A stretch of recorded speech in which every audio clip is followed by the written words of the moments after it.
Baik, sebelumnya kami menyapa Bapak Ibu guru yang ada di tempat ini. Selamat pagi ya Allah. Kami mengucapkan terima kasih atas kehadiran Bapak Ibu guru di tempat ini untuk mengikuti kegiatan presentasi yang akan dilaksanakan oleh Bapak Ketabahan kedua sebagai calon guru penggerak angkatan 7 dari SMA Negeri 3 Gunung Solo. Untuk menyingkat waktu, maka waktu dan kesempatan kami berikan kepada Bapak Ketabahan kedua SPD. Baik, terima kasih kesempatannya. Sebelumnya saya sapa kita semua. Selamat pagi. Salam sejahtera bagi kita semua. Saya guru penggerak angkatan 7 dari SMA Negeri Solo. Tentunya dari beberapa materi sudah disampaikan dan pada saat ini saya akan memaparkan tentang bagaimana budaya positif khususnya di lembaga SMA Negeri 3 Solo. Bapak Ibu yang saya hormati, bahwa budaya positif itu berhubungan tentang beberapa kebiasaan ataupun berbagai hal yang berhubungan di dalam disiplin positif, nilai-nilai kebijakan universal, teori motivasi, hukuman penghargaan restitusi, begitu juga keyakinan kelas, kebutuhan dasar manusia dan dunia kualitas, begitu juga restitusi memiliki beberapa fungsi kontrol, dan begitu juga dalam penyelesaian kasus yaitu yang dinamakan segitiga restitusi. Dari beberapa konsep, konsep yang pertama ini adalah disiplin positif dan nilai-nilai kebijakan universal. Jadi dalam makna disiplin positif memiliki arti yang pertama bahwa berasal dari bahasa Latin yang artinya belajar, dan makna lain juga berkonotasi dengan disiplin diri dari murid yang disampaikan oleh Socrates dan Plato. Selanjutnya disiplin diri membuat orang menggali potensinya menuju sebuah tujuan apa yang dia gali. Dan selanjutnya dalam gaya kita, makna kata disiplin ini tentunya berubah menjadi sesuatu yang dilakukan seseorang pada orang lain untuk mendapatkan kepatuhan, kecenderungan umum. Begitu juga hubungan kata disiplin ini termasuk yang namanya ketidaknyamanan atau bukan dengan apa yang dihargai atau pencapaian suatu tujuan yang mulia. Selanjutnya Bapak Ibu, teori motivasi, hukuman, penghargaan dan restitusi. Dalam teori motivasi ini perilaku manusia itu terdiri dari beberapa hal. Yang pertama itu ada yang eksternal yang berhubungan dengan motivasi yang luar, di luar diri, dan itu juga motivasi internal yang berasal dari dalam diri.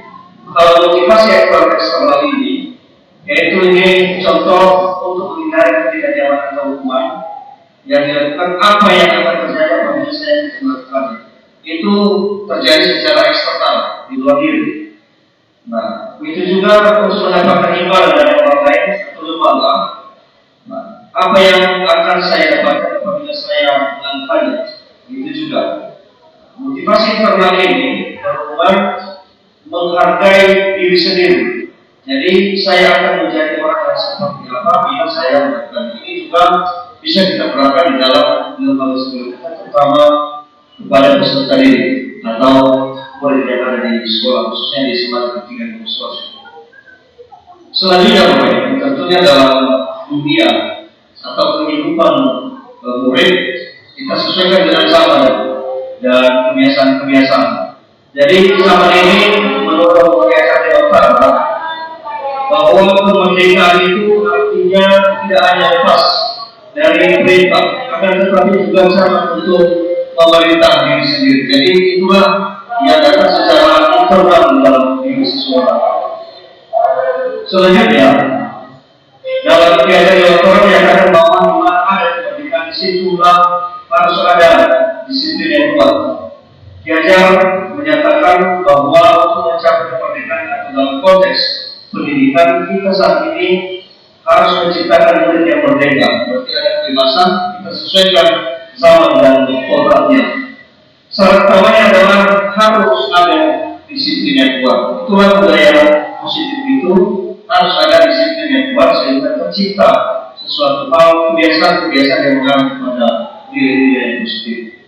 Selanjutnya ada motivasi internal sudah kita bahas tadi, maka memerlukan pihak lain untuk mendisiplinkan. Siapa pihak lain itu? Adalah bukan orang lain, adalah dari diri kita sendiri yang termasuk elemen pendidikan yang ada di dalamnya. Selanjutnya, apabila kita melakukan sesuatu hal penerapan kepada peserta didik yang ada yang berdasarkan hukuman itu gagal, dan ada juga yang berdasarkan disiplin. Inilah yang memberasakannya. Yang pertama, ini sesuatu yang menyakitkan harus terjadi, hukuman, berarti ada penekanan. Yang kedua, tidak nyaman untuk murid, anak untuk jangka panjang, berarti ada tersifat dalam artinya sesuatu hal yang memang tidak hilang sama sekali. Begitu juga korban mendapatkan keadilan. Begitu juga murid akan tersakiti. Perilaku pasif agresif meningkat, sistem tidak akan berjalan bila murid tidak tahu.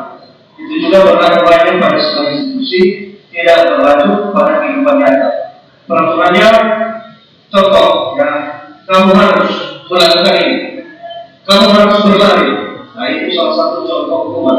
Kamu harus push up, berarti itu salah satu kata hukuman. Konsekuensi di dalam identitas yang sukses itu yaitu sesuatu hal yang terjadi, tetapi dalam sebuah pilihan, berarti datang dari dalam diri sendiri, berubah secara internal.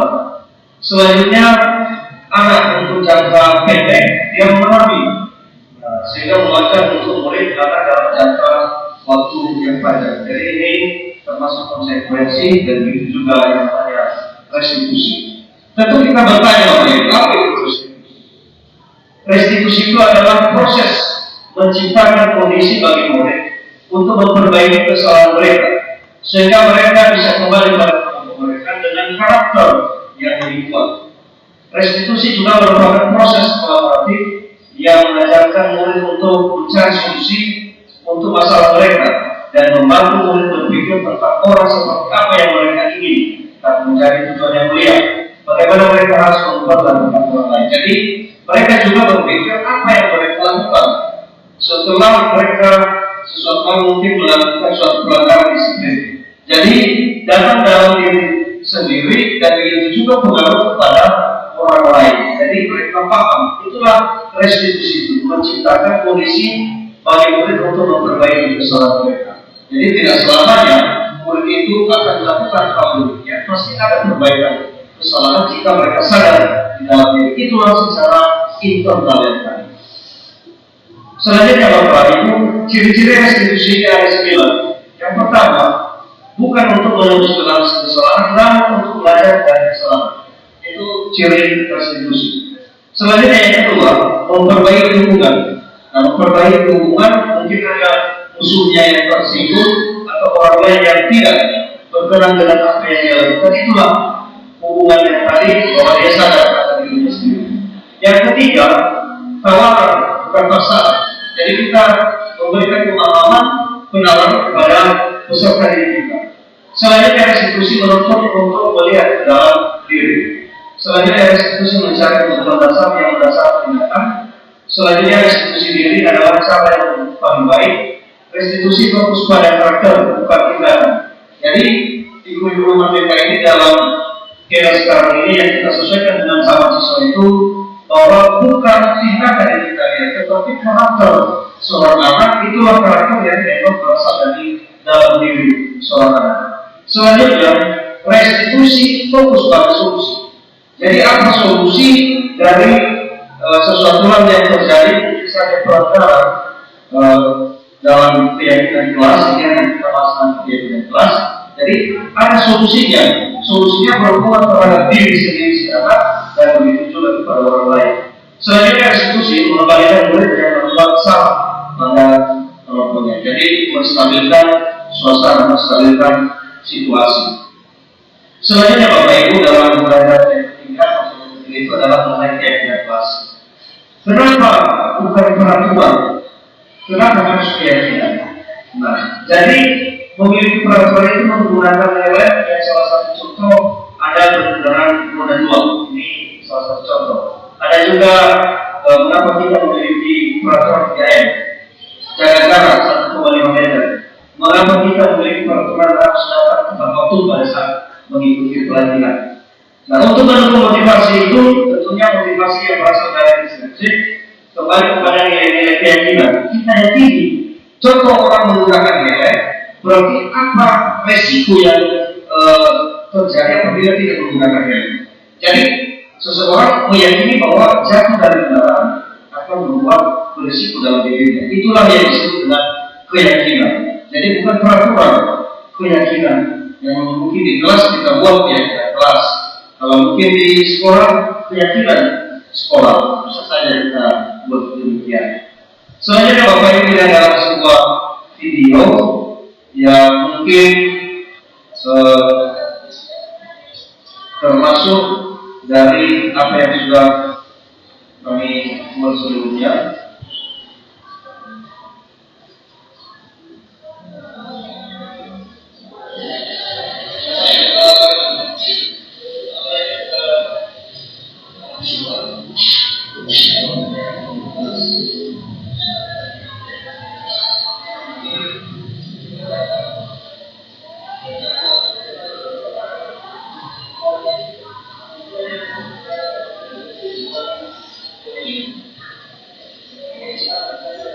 Nah, jadi saya memaparkan apa itu keyakinan kelas, dan keyakinan kelas itu dibuat oleh seorang peserta didik atau yang ada di dalam kelas tersebut.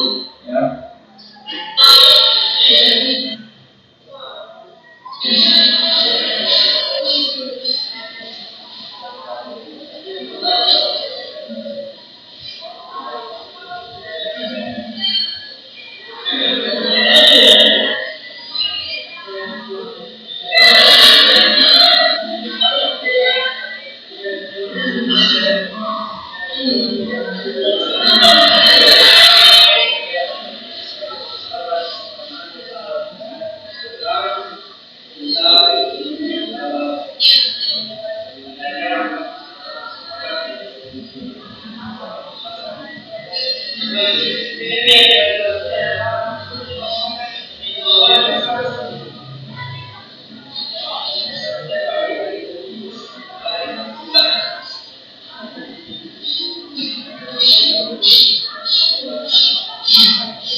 Nah, selanjutnya ada siswa yang membacakan mengenai keyakinan kelasnya.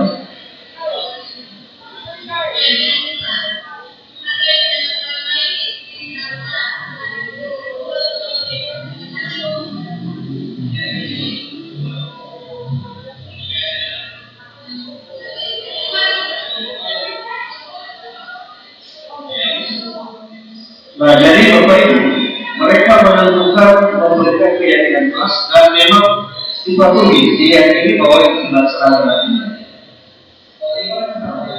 Selanjutnya Bapak Ibu, inilah ranah atau lingkungan daripada budaya positif. Ada lingkungan positif, ada keyakinan kelas, dan di dalamnya tentunya bukan peraturan. Memang pada dasarnya peraturan sebenarnya, tetapi secara lebih mendetail dan mendekatkan pada pribadi peserta didik itu adalah keyakinan kelas. Selanjutnya Bapak Ibu, ini mengenai tadi yang saya sampaikan, ada peraturan seperti peraturan selalu kembalikan buku ke tempatnya. Kita memerintahkan siswa selalu kembalikan kelas, kembalikan buku ke tempatnya. Ini contoh di perpustakaan. Nah, jadi dalam keyakinan kelas kita buat kalimatnya seolah-olah siswa itu bertanggung jawab. Silakan ditaruh bukunya pada tempatnya atau di tempatnya. Nah, contoh peraturan lagi dilarang. Peraturan itu adalah dilarang. Itu peraturan dilarang mengganggu orang lain. Jadi keyakinan kelas apa kita buat kalimatnya contohnya? Yang intinya nanti menghormati orang lain. Jadi silakan menghormati orang lain, jangan mengganggu orang lain. Contoh nilai hadir di sekolah 15 menit sebelum pembelajaran dimulai. Kamu wajib hadir 15 menit ya. Nah itu adalah perintah. Jadi apa komitmen Anda datang ke sekolah ini? Ini salah satu contoh keyakinan. Kita tanyakan kepada peserta ini. Selain dilarang melakukan kekerasan, nah melakukan kekerasan mungkin yang berhubungan dengan orang lain, yang mencelakai orang lain. Jadi keyakinan kelas bagaimana keselamatan orang lain, bagaimana menghormati orang lain, itulah keyakinan kelas. Itulah perbedaan konsep peraturan dengan keyakinan kelas itu. Selanjutnya Bapak Ibu, ini menjelaskan kebutuhan dasar manusia yang dunia berkualitas itu. Ini kebutuhan manusia itu yang diperlukan manusia itu pada dasarnya yang pertama untuk bertahan hidup, kasih sayang yang diterima, penguasaan, kebebasan, baru kesenangan. Jadi Bapak Ibu mungkin itu yang kita harapkan dalam hidup kita masing-masing. Nah, selanjutnya kita bahas mengenai posisi kontrol. Posisi kontrol ini berhubungan dengan keyakinan kelas dan termasuk disiplin positif. Nah, ini dalam pendapat saya juga termasuk di dalamnya restitusi atau segitiga restitusi. Contoh, 5 posisi kontrol manusia itu ada yang pertama penghukum, yang kedua membuat orang merasa bersalah, yang ketiga teman, yang keempat pemantau, yang kelima manajer. Tentu Bapak Ibu nantinya bisa kita ambil suatu konsep mana yang lebih tepat. Kalau penghukum, kita menghormati seperti yang tadi peraturan yang tadi dilarang, diwajibkan, tidak boleh. Jadi itulah seorang penghukum. Kalau kamu tidak melakukan yang awas ya, berarti itulah penghukum. Selanjutnya, membuat orang merasa bersalah. Kita ceramah, kita contohnya sampai dia menganggap bahwa dirinya itu bersalah sama sekali. Ya. Dia menyesali dirinya. Nah, itu salah satu contoh membuat orang bersalah. Selanjutnya, teman. Kita akan teman peserta didik kita. Kita bilang, halo sayang, bagaimana kabarmu? Kita rangkul. Jadi membuat murid juga ya, ada alasan-alasan tertentu. Apakah ini tepat atau tidak? Itu tentunya dalam posisi kontrol. Selanjutnya pemantau ada juga kita dalam sebuah lembaga yang memantau saja bagaimana situasi peserta didik kita. Nah, hanya mengukur dari apa yang sudah dia lakukan. Itulah pemantau. Kita hanya melihat saja, kita hanya melihat situasi, murid meletakkan sesuatu hal yang memang berhubungan dengan karakteristiknya mungkin yang kita pantau. Selanjutnya manajer ini mengajukan pertanyaan. Selanjutnya apa yang kita lakukan, apa yang kita yakini, apa yang bisa kamu kerjakan untuk memperbaiki masalah ini. Jadi seolah kita serahkan kepada peserta didik bagaimana menyelesaikan suatu kasusnya, menyelesaikan suatu masalahnya sendiri. Selanjutnya kita memberikan penguatan, selanjutnya kita membuat pendekatan di dalam dirinya, selanjutnya kita masuk di dalam penyelesaian masalah anak tersebut. Selanjutnya baru kita mengevaluasi. Nah ini nantinya Bapak Ibu tentu bisa kita ambil maknanya bagi kita dalam posisi kontrol sebagai seorang guru. Mana yang kita pilih? Kalau kami dalam guru penggerak ini tentunya yang kita pilih itu lebih bertanya dalam seorang manajer. Selanjutnya Bapak Ibu ini mengenai pertanyaan-pertanyaan dan pertanyaan itu tentunya bisa kita terapkan juga dalam hidup sehari-hari. Contoh saya kecewa sekali saat dengan kamu. Itulah membuat orang merasa bersalah. Itu kalimat. Selanjutnya, kamu tidak pernah melakukannya. Itu menghukum. Selanjutnya, ayolah, lakukan demi Bapak Ibu dulu. Demi Bapak Ibu dulu. Berarti itu teman. Yang kita anggap sesuai itu adalah teman. Apakah kamu mau mendapatkan stiker di belakang ini? Ini juga termasuk pemantau. Memberikan suatu penghargaan juga itu termasuk yang namanya pemantau. Bagaimana kamu bisa menyelesaikan masalah ini? Nah itulah dalam seorang manajer. Selanjutnya segitiga eksekusi. Segitiga eksekusi ini ada mengenai menstabilkan identitas, ada validasi kebutuhan, selanjutnya menanyakan keyakinan. Jadi itu proses dalam penyelesaian sebuah kasus. Selanjutnya ini kita lihat bahwa saya orang yang manusiawi, tidak ada manusia yang sempurna. Nah, jadi ini salah satu contoh untuk menstabilkan identitas. Selanjutnya ini mengenai kebutuhan dasar, tentu bisa kita lihat di atas ini. Selanjutnya Bapak Ibu, dalam pertanyaan pertama itu, dalam pemantau dan manajer itu, ini yang lebih tepatnya, yaitu intervensi yang termasuk yang pertama, apakah kamu ingin berbuat lebih baik? Itu perkataan-perkataan yang mungkin berhubungan dalam sebuah manajerial. Selanjutnya, apakah saat ini kamu sedang menjadi orang yang sedang kamu inginkan? Nah, dari itu termasuk juga. Nah, ini salah satu contoh yang saya ambil videonya tentang tiga institusi. Saya menstabilkan ya tentang identitas, begitu juga menanyakan dari kelas, sehingga terselesaikan masalah siswa.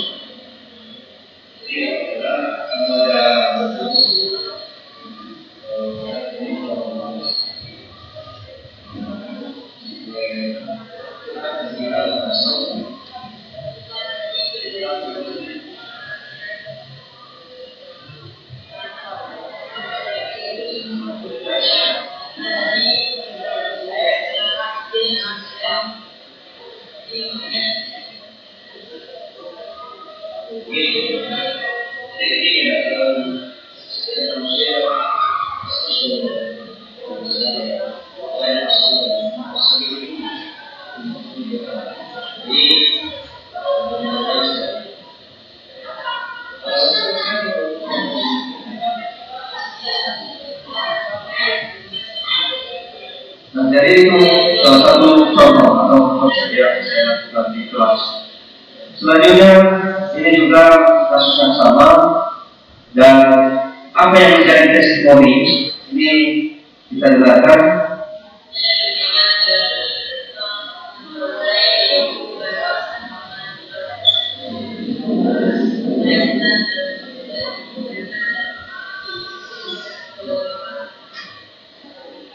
Jadi itulah testimoni mengenai penyelesaian kasus dalam segitiga restitusi. Nah, jadi ini berupa versi. Nah, ini ada jawabannya. Contohnya hal baru yang membuat paradigma saya yang saya dapatkan. Tentunya ini berulang kepada kita Bapak Ibu. Setelah kita membahas dan menjelaskan tentang budaya positif ini, apa paradigma yang kita dapatkan tentunya dalam perubahan situasional yang lama akan kita ubah menjadi situasional yang baru. Baik, itu saja yang bisa kami sampaikan dalam budaya positif ini dalam berbagai konsep yang sudah kami lakukan sebagai aksi nyata yang kami laksanakan selama ini dalam proses pembelajaran. Kami kembalikan kepada penguasa. Baik, kami ucapkan terima kasih kepada Bapak Ketua Ketua yang telah menyajikan materi yang begitu menarik kepada kami pada saat ini, yaitu mengenai budaya positif. Paling tidak kami Bapak Ibu Guru yang ada di sini telah memperoleh pemahaman baru tentang apakah itu budaya positif dan bagaimana penerapannya dalam lingkungan sekolah. Sekali lagi kami ucapkan terima kasih. Mari kita berikan aplaus kepada Bapak Ketua Ketua.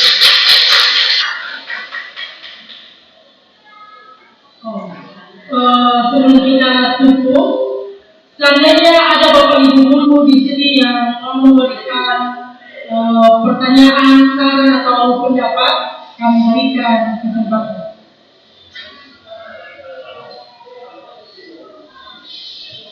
Baik, kami berikan kesempatan kepada Ibu Mulyani dan Manual SPD.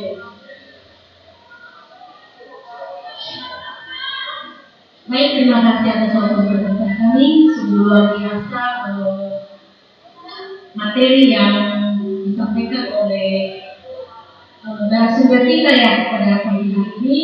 Ini membahas tentang posisi kontrol guru. Nah, tadi ada 5 ya, posisi kontrol guru, ada sebagai pendukung, sebagai pembuat apa yang membuat orang merasa bersalah, teman, pemantau dan manajer. Nah, tidak bisa kita pungkiri bahwa yang sering kita ambil posisinya pada saat ini adalah sebagai pendukung atau membuat orang merasa bersalah. Itu yang sering kali kita kita lakukan ya. Nah jadi sedangkan untuk kita lihat bahwa yang identitas yang berhasil di sini diharapkan adalah sebagai manajer. Bagaimana kita bisa menjadi manajer terhadap siswa kita. Nah yang kami tanyakan di sini bagaimana bagaimana tips atau ada suatu trik yang bisa dibagikan kepada kita di sini sehingga kita bisa memposisikan diri sebagai manajer itu, karena bagaimanapun budaya yang sering kita lakukan pada saat ini adalah kita itu memposisikan diri sebagai pendukung atau membuat orang merasa bersalah terhadap siswa kita. Jadi mungkin ada sesuatu tips yang sudah Bapak dapatkan dari pendidikan guru penggerak yang bisa dibagikan kepada kami sehingga kami bisa memperoleh posisi atau bisa menerapkan posisi sebagai manajer. Terima kasih.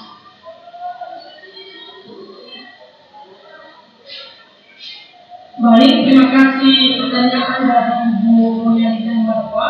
Pertanyaan yang begitu menarik juga dan kami harapkan kepada Bapak Adi Dua untuk memberikan tanggapan atau trik bagaimana menjadi seorang manajer dalam menghadapi siswa atau peserta didik kita. Terima kasih.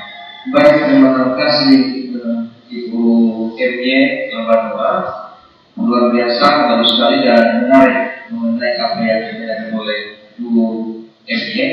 Bagaimana posisi kita atau yang membuat kita bisa menempatkan diri kita sebagai manajer ataupun apa yang pernah kita lakukan.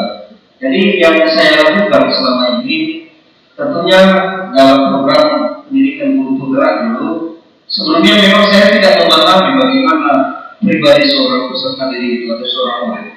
Tetapi dengan adanya materi dan itu juga secara praktek atau aksi nyata yang saya lakukan, bahwa saya memahami lingkungan ataupun kehidupan sosial atau zaman seorang peserta didik itu.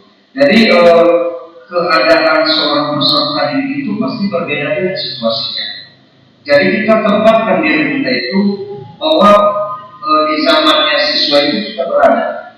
Jadi setelah adanya suatu penerapan demikian, maka kita memberikan suatu yang namanya penyelesaian terhadap pribadi si anak atau dalam berupa masalah, bahwa kita jadikan posisi kita itu adalah sebagai seorang pemimpin pembelajaran atau yang mengarahkan pembelajaran ataupun yang memberikan suatu solusi bagi seorang peserta didik dalam setiap kasus.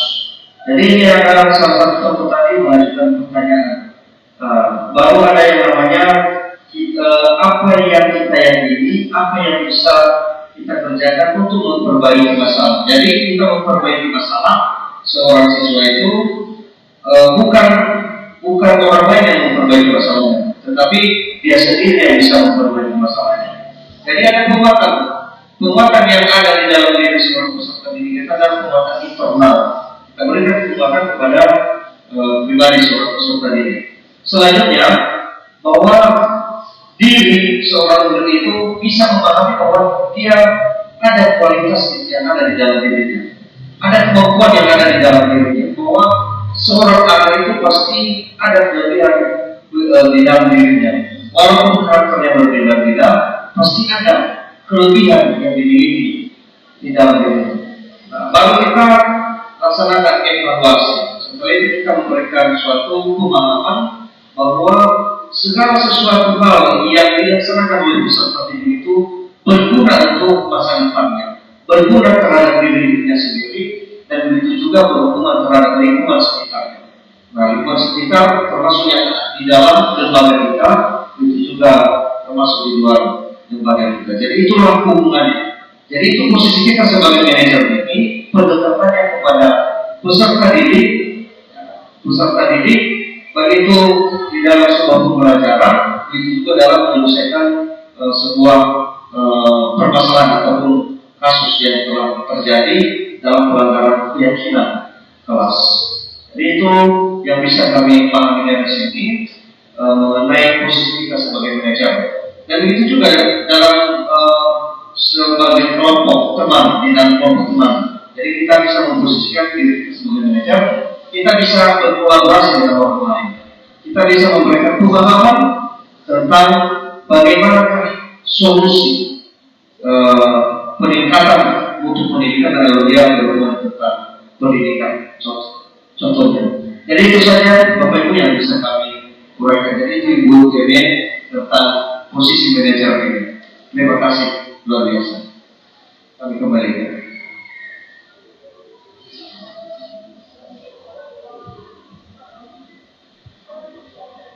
Baik, demikian tadi penjelasan dari Bapak Kepala Bola, dan mudah-mudahan kita Bapak Ibu yang ada di tempat ini bisa memiliki pengertian yang sama, pemahaman yang sama dengan apa itu mengenai budaya positif yang sudah dijelaskan oleh Bapak Kepala Bola, nanti bisa kita terapkan di lingkungan sekolah kita demi kemajuan sekolah kita yang bagaimana kita Gunung Sito. Sekali lagi, saya mengucapkan terima kasih kepada Bapak Kepala Ketua. Mari kita berikan aplaus kepada Bapak.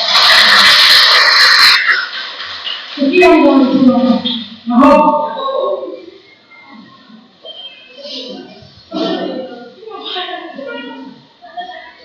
Stabil kedua, saya akan mengaji.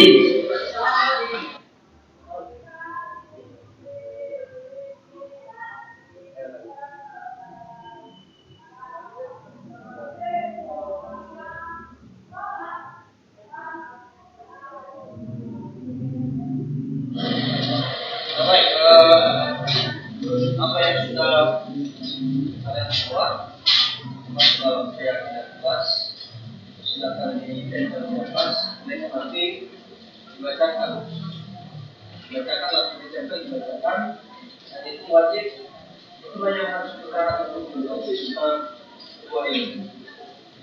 Oke, silakan siapa yang mau buat?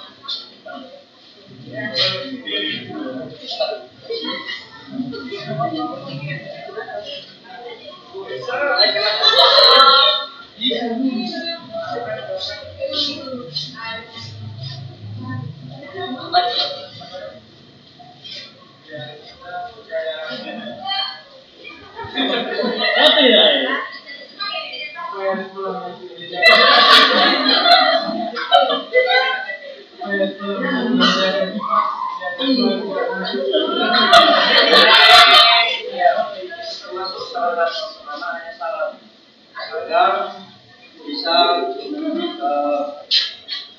adanya sarana-prasarana yang memungkinkan. Yang keyakinan kelas ini adalah imbauan yang harus kamu ikuti. Seharusnya kamu ikuti. Silakan.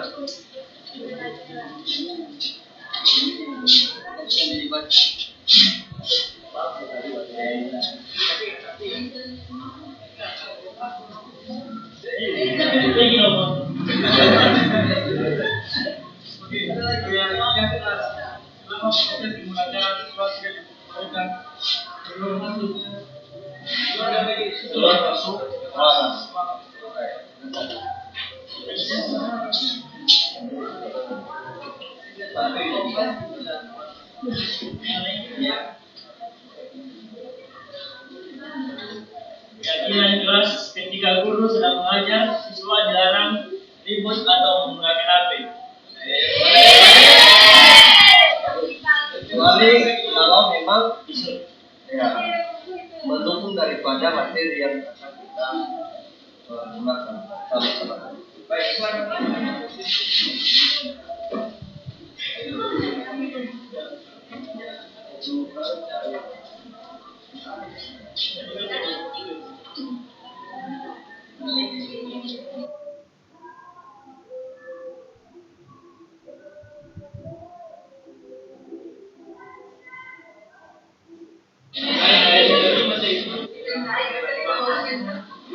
Keyakinan kelas, menghargai pendapat orang lain, disiplin di dalam kelas, mendengarkan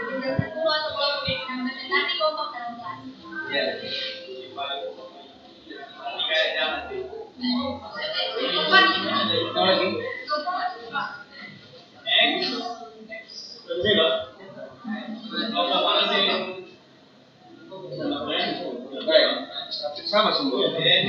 Yang Bapak tanya, bagaimana kalau ada yang tidur di meja? Tapi harus buat perjanjian itu sampai keluar mandi pandai. Baik. Di bulu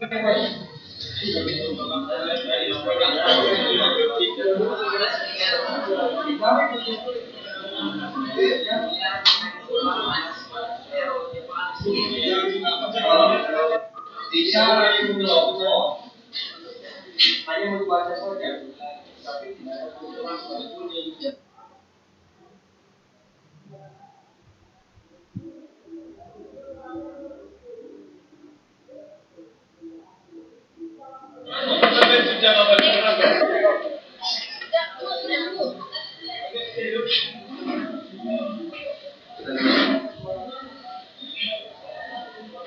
Ada apa?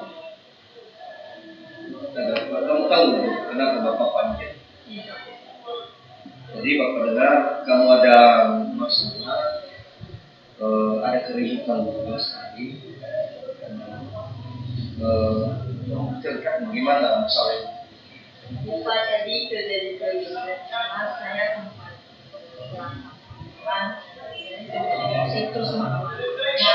Karena tadi pas saya dalam kelas dia menyuruh saya menurutnya. Jadi makanya terjadi keributan tadi. Oh begitu. Jadi begini, setiap manusia pasti sudah melakukan kesalahan, banyak kesalahan. Bapak sendiri pun begitu juga. Jadi hal yang wajar itu. Ya. Alasan kamu kenapa melakukan demikian? Jadi alasan saya Pak, saya diterima dengan saya juga memikirkan orang saya karena dituduh tempat korupsi. Makanya tadi tempat korupsi terus marah. Nah, baik. Jadi menurut kamu dari masalah ini apa solusi yang kamu tempuh? Ya solusinya juga lebih bersahabat, terus berbicara baik-baik sama saya itu, terus dibicarakannya dengan sadar bersahabat supaya tidak terjadi keributan dalam kelas. Bagus. Jadi Bapak akui dengan ini apa yang kamu hadapi.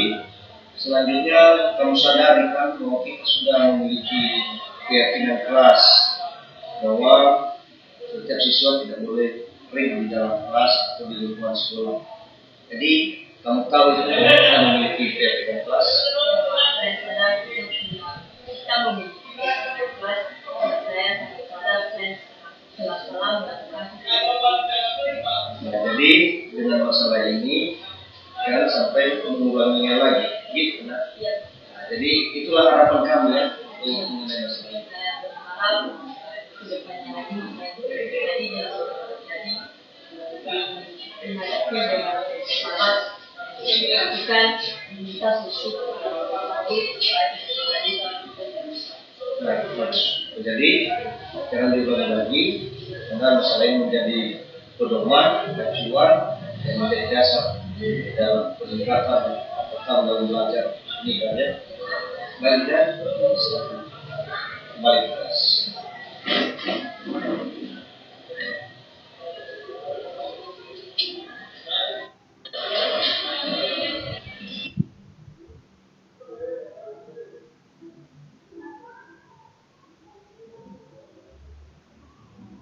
Selamat siang, ya Bobu. Saya Kepala Sekolah SMA Negeri Depok Story. Nama saya Syari Gula MPD. Saya telah melihat dan mendengar Bapak Ketabahan Zipua sebagai calon guru penggerak dari SMA Negeri Depok Story telah menyampaikan materi terkait dengan budaya positif dan telah disampaikan kepada beberapa Bapak Ibu guru yang dalam mengikuti kegiatan tersebut. Dan tentu ini kita sangat berharap Bapak Ibu guru yang telah mendapatkan materi ini dapat menerapkannya di SMA Negeri 3 Mustoli.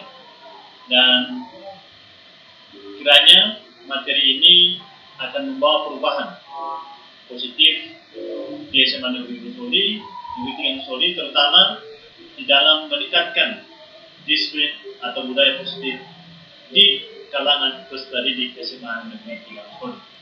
Demikian, terima kasih. Yahoo!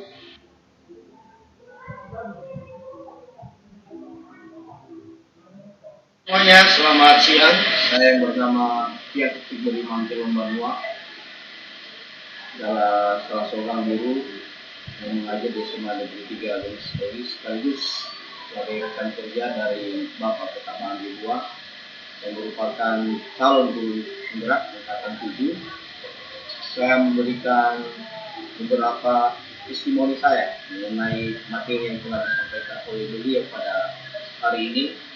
Menurut saya materi tentang budaya positif di sekolah sangat menarik, dan harapan saya materi ini nanti bisa dibagikan kepada guru-guru yang lain, apalagi bisa langsung dipraktekkan baik kepada peserta didik maupun kepada rekan kerja, sehingga apa yang menjadi tujuan dari budaya positif sekolah ini bisa terlaksana dengan baik secara umum dan terkhususnya di sekolah SMA Negeri 3 Mustoli. Demikian yang kami sampaikan. Semoga calon guru penggerak semakin maju dan terlebih kepada Bapak Pertamaan di Buah. Semangat!